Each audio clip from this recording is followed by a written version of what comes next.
Bienvenue sur le résumé de Paris-Nice 98 et on commence avec la première étape, un contre-la-montre à Suresnes de 10 km 300, mêlant ligne droite et surtout une petite bosse, le mont Valérien. Ce contre-la-montre s'est disputé sous la pluie et vous voyez ici le triple vainqueur de l'épreuve 95, 96, 97, Laurent Jalabert, parti avec le dossard 1 qui réalise seulement le deuxième temps parce qu'il a été battu de 7 secondes par le jeune prodige belge de 23 ans, parti avec le dossard numéro 27, vainqueur de 3 étapes sur le Tour d'Autriche et du Tour du Luxembourg en 97 avec un temps de 12 minutes et 31 secondes. Il s'agit du jeune prodige Frank Van Den Broek qui réalise donc le meilleur temps de cette première étape disputée dans des conditions difficiles et s'empare donc pour le premier jour du maillot jaune de leader. La deuxième étape se déroulait alors sous le soleil, direction Sens en Bourgogne.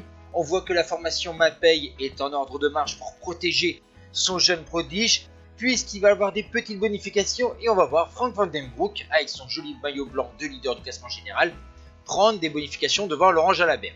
Ensuite, l'étape a été marquée par une échappée en solitaire de Gilles Bouvard de la formation AG2R. Le coureur français sera repris lors du passage sur le circuit final à faire 4 fois à Sens, avec notamment la Côte du Paron avec ses passages à 12%. Et vous voyez que dans le final, Davide Etchebarria, un équipier de Laurent Jalabert de la formation Once, va l'emporter devant Laurie Haus de la formation AG2R. La troisième place à 5 secondes a été prise par Frank Van Den Broek. L'étape suivante, on démarrait de Sens pour aller à Nevers, 195,8 km. On est toujours sous le soleil. Une étape de plaine donc pour les sprinteurs, mais d'abord des bonifications où on voit encore VDB et Jaja se battent pour des secondes, cette fois-ci en faveur du coureur français. Ensuite, après une échappée qui aura été neutralisée notamment par la formation Mapei, puisque au sein de cette équipe il y a Tom Stills, champion de Belgique, vainqueur de 4 étapes de Paris-Nice en 97, et ben on va dessiner cette étape pour lui. Il a lancé le sprint de très loin, le champion de Belgique est beaucoup trop fort, il s'impose devant Frédéric Moncassin et Gian Matteo Fanini. Ensuite, la quatrième étape, départ à Nevers, arrivée à Vichy, 194,5 km au menu, avec des conditions climatiques difficiles, avec la pluie abondante et le froid qui commence à arriver. L'étape a été animée tout d'abord par le champion de France de la formation Casino et non pas AG2R. Mais bon, c'est l'habitude, puisque l'équipe Casino s'appelle aujourd'hui AG2R La Mondiale. Et ben, il s'agit du champion de France Stéphane Barth, pourtant un très bon sprinter. Le coureur français va ouvrir la route très longtemps, puisque derrière la formation Mapei va neutraliser cette échappée avec un écart pas trop conséquent. Ensuite, après un début d'étape assez plat, on va rencontrer quelques reliefs où Alex Zulé va profiter d'une ascension pour se lancer à l'attaque, pour revenir sur Stéphane Barth. Laurent Jalabert va revenir aussi. Ensuite, le peloton, et on va assister à une arrivée massive et à une nouvelle victoire de Tom Stills devant André Schmil et Stuart O'Grady. La cinquième étape de ce Paris-Nice entre QC et le col de la République à 1161 mètres d'altitude. Premier grand rendez-vous montagnard pour les coureurs et vous voyez que les conditions sont encore difficiles en ce jour puisque le col de Beaulouis est impraticable.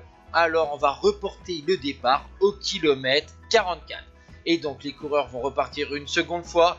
Et donc ce profil d'étape, il y avait donc une première difficulté, ensuite un long passage plat, ensuite une petite ascension où on va voir les formations Festina notamment accélérées à l'avant de la course. Derrière, la Mapei est obligée de rouler puisqu'il y a un petit peu de danger pour Frank Van Den Broek. Et ensuite on va attaquer l'ascension finale du col de la République sur les hauteurs de Saint-Étienne. Le jeune prodige belge lui va d'abord dans la première moitié de l'ascension grimper à son rythme, alors que devant on va voir d'abord Heras, ensuite Garcia à l'attaque, Massi Zoulé, même Jalabert, et le jeune coureur belge de 23 ans va ensuite accélérer dans la deuxième moitié de l'ascension, va revenir sur ses adversaires, ensuite va lâcher tout le monde sauf Garcia. Garcia va s'accrocher et dans les derniers mètres, le belge va larguer l'espagnol pour gagner avec 2 secondes d'avance sur Garcia et 22 sur Zoulé. La sixième étape, direction Sisteron, 189 km. Les coureurs retrouvent du soleil et un peu de douceur.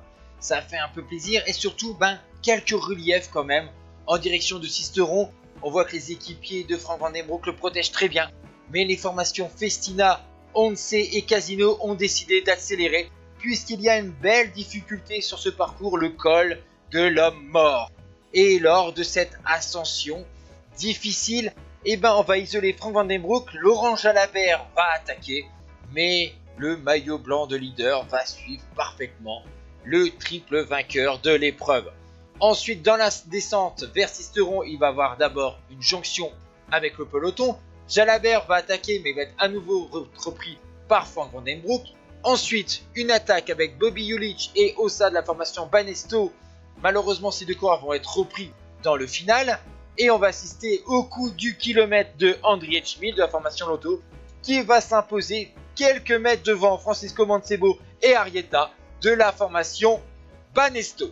L'avant-dernière étape, Sisteron-Cannes, 223 km avec quelques reliefs dans l'arrière-pays varois. Une échappée de 3 coureurs qui va avoir plus de 6 minutes d'avance sur le peloton avec Pascal Hervé, Stuart O'Grady et le sprinter Fanini. Dans la dernière ascension de la journée, on va voir Pascal Hervé lâcher ses compères d'échappée, alors que derrière on va voir Laurent Jalabert tenter encore une fois sa chance, mais Frank Van Den Broek saute directement dans la roue du français. Ensuite, on va plonger sur le bord de mer, Hervé va être repris et finalement une arrivée au sprint et victoire d'André Schmil devant Stéphane Barth et Laurent Jalabert. Deuxième victoire suite pour Schmil. Enfin, la 8e et dernière étape de ce Paris-Nice autour de Nice.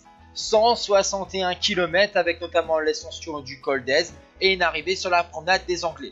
Alors d'abord on va voir les ascensions dans l'arrière-péri varois, on va voir une échappée se constituer alors que derrière les équipes de sprinters en plus de la formation Festina, alors qu'il n'y a pas de sprinter, va rouler derrière les échappés. Les 4 hommes, il y a notamment Frédéric Guédon et Nicolas Vangondi que vous voyez là. Malheureusement pour eux, ils vont être repris sur le circuit final, sur le bord de mer à Nice, malgré une dernière attaque de Nicolas Vangondi. On voit la formation Mapei en ordre de marche pour Tom Stills et finalement parfaitement lancé par Wilfried Preters. On pense que le champion de Belgique va apporter un troisième bouquet à la Mapei pour son compte et malheureusement non, puisqu'un Français de la formation Cofidis va le sauter sur la ligne et de peu. Il s'agit de Christophe Capel, troisième place pour l'Australien de la formation Aubert Swift. Voici la photo finish et le bouquet pour Capel. Et donc au classement général, Frank Van Den Broek remporte donc ce Paris-Nice avec 40 secondes d'avance sur Laurent Jalabert et 48 sur Marcelinho Garça. Ciao tout le monde!